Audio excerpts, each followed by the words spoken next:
Reka mbifurize ikaze abadukurikiye. Iyi ni Soko Media, nanjye turi kumwe ni Elisa Tuyishimire.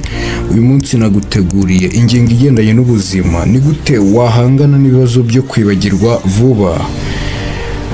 Reka rero tudatinze dutangiye n'inkuru yacu y'uyu munsi. Igabanuka ry'ubushobozi bwo kwibuka ni ikibazo gihangayikishije abantu benshi muri iki gihe. Impamvu nyamukuru z'iki kibazo zirimo umunaniro ukabije cyangwa se stress, imirire mibi, kutagira imyitozo ngororamubiri ihagije, gukoresha ibiyobyabwenge no kudasinzira neza. Ubushakashatsi bugaragaza ko hejuru ya 60% by'urubyiruko rwugarijwe n'umunaniro ukabije, bigira ingaruka zikomeye ku mikorere y'ubwonko no ku bushobozi bwo kwibuka. Reka tudatinze turebere hamwe impamvu zitera igabanuka ry'ubushobozi bwo kwibuka. Impamvu ya mbere ni umunaniro ukabije. Umunaniro ukabije utera igabanuka ry'ubushobozi bwo kwibuka, bigatuma ubwonko buta ubushobozi bwo gukora neza, cyane cyane ku bijyanye no kwibuka. Ibi ngibi ahanini bituruka ku kuba umuntu afite umunaniro uva kuri ibi bikurikira, harimo kudasinzira bihagije. Ubwonko bukenera amasaha ari hagati ya 7 n'9 yo kuruhuka buri joro. Niba utabikoze gutya, ubwonko bwawe buzananirwa maze bitume utibuka neza. Ikindi kibitera harimo kugira akazi kenshi. Iyo umuntu afite ibintu byinshi atekerereza icyarimwe, aba ashobora kwibagirwa bimwe muri byo. Ikindi cya kabiri gishobora gutera ibi ni ukugira akazi kenshi. Iyo umuntu afite akazi kenshi aho atekereza ibintu byinshi icyarimwe, nabyo bishobora kugira uruhare mu gutuma yibagirwa vuba. Ikindi harimo kutagira umwanya wo kuruhuka. Gufata umwanya wo gutuza no kwitekerezaho bifasha ubwonko kwibuka neza. Ikindi kibitera ni umuvuduko w'ubuzima n'ikoranabuhanga. Muri iyi minsi isi yacu irihuta cyane kandi dukoresha ikoranabuhanga cyane. Ibi bigira ingaruka zikomeye ku bwonko, harimo kwishingikiriza cyane kuri telefone. Twamenyereye kwandika ibintu byose kuri telefone, aho kwibuka mu mutwe bigoye. Urugero, abantu benshi ntibakibasha kwibuka nimero za telefoni za bene wabo kuko babitse muri telefoni izo nimero aho bazifata biboroheye. Ikindi kibitera nanone ni ibintu byinshi umuntu ashobora gukora icyarimwe, ibyo bita multitasking, aho ushobora kubona umuntu ari gukora ibintu byinshi icyarimwe, nko kureba kuri WhatsApp, ari gukora n'indi mirimo. Ubwonko bwe rero hano burananirwa mu kwakira amakuru neza, kubera ko buba buri kwakira amakuru ava ahantu henshi hatandukanye. Ikindi gishobora kubitera harimo kugira amakuru menshi cyane. Tugenda tubona amakuru menshi atagira ingano buri munsi ku mbuga nkoranyambaga, mu binyamakuru, kuri YouTube n'ahandi. Bikagora ubwonko bwacu rero gutandukanya amakuru y'ingenzi n'atajyanye natwe. Ibi nabyo bishobora gutera ubwonko bwacu kutibuka. Ikindi kintu cy'ingenzi gitera kutibuka ni umujagararo cyangwa se stress. Kwibagirwa vuba bishobora guterwa no kugira umutwe uremerewe cyane, nyine icyo bita stress, umuhangayiko mwinshi.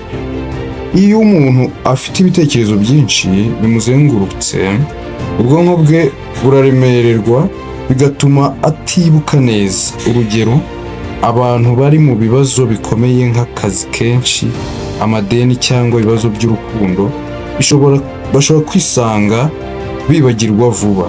Ikindi gishobora kubitera ni depression cyangwa se agahinda gakabije.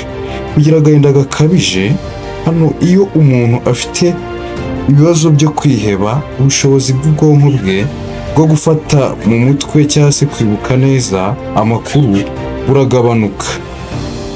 Reka dukomeze ku kindi cy'ingenzi gishobora gutuma umuntu yibagirwa vuba: imirire mibi n'imibereho mibi. Ubwonko bukeneye intungamubiri zikwiye kugira ngo bukore neza.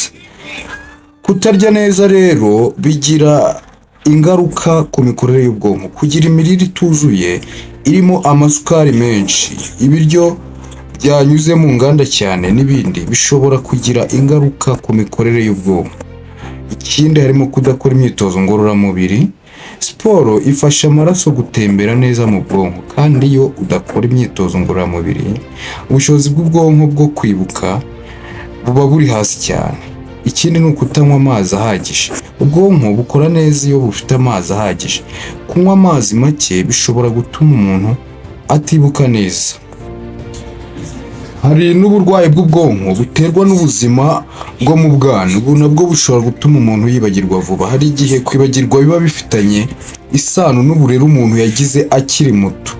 Abana babayeho mu buzima bugoye, nko gukura mu muryango urimo amakimbirane ukawukuriramo, bishobora gutera kujya wibagirwa vuba.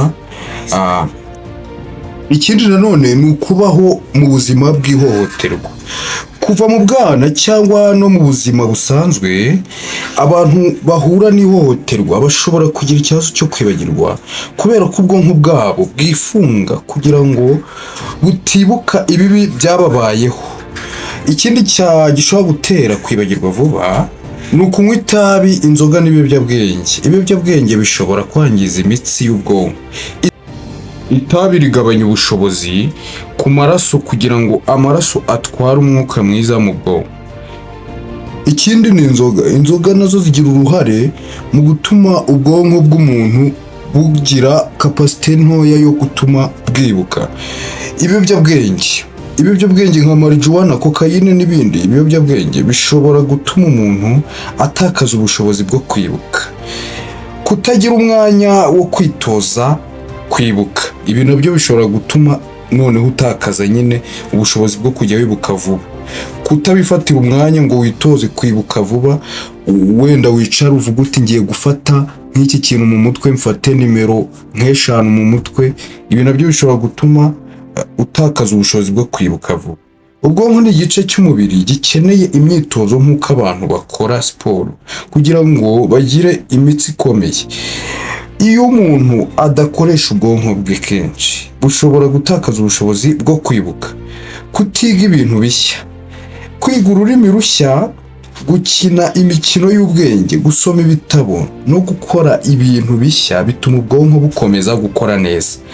Kutagira ibiganiro bifite ireme. Abantu bajya impaka, baganira ku bitekerezo bishya n'abandika bakaba bafite ubushobozi bwo kwibuka neza kuruta abatabikora.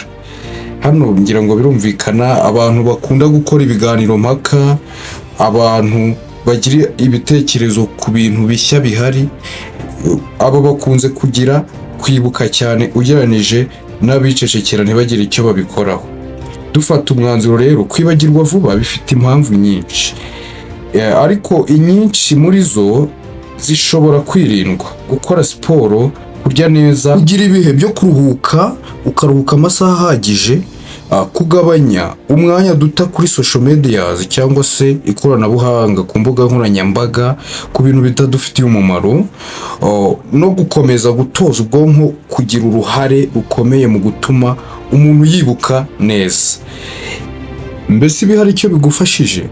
Binyereke muri comments, kandi nawe niba warigeze guhura n'iki kibazo, utubwire uburyo wabyitwayemo, kandi ntukibagirwe gusangiza iyi nkuru inshuti zawe kugira ngo nabo bungukireho. Urakoze cyane rero wowe udukurikira buri munsi. Iyi ni Isoko Media. Reka dukomeze tujye tubana no mu biganiro byacu by'ubutaha. Ibiganiro byacu rero nakagaruka. Murakoze cyane.